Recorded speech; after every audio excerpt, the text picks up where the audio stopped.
na habilidade, você aumenta do disparo de teia. Você aumenta aqui, ó. Do nível máximo é 256. Bacana. Aqui, ó. Você vai upando essas coisas, beleza?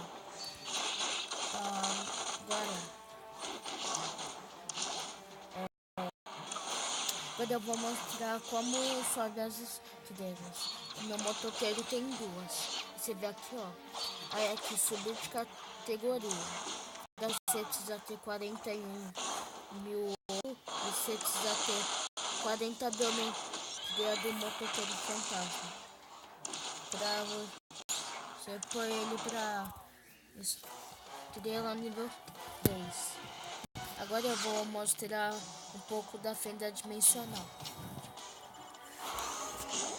Bem, a gente não poderia mostrar a fenda dimensional porque tem que encontrar ela. Ela não se encontra em lugares fáceis, não. Difíceis demais. É só em missões que ela pode aparecer, mas você tem que concluir. Se você perder, você garante a chance de perder ela.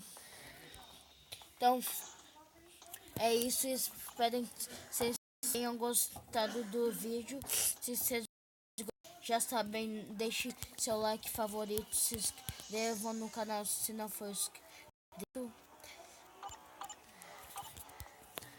E é isso. Compartilhe com seus amigos, família, qualquer outra coisa. Então é isso.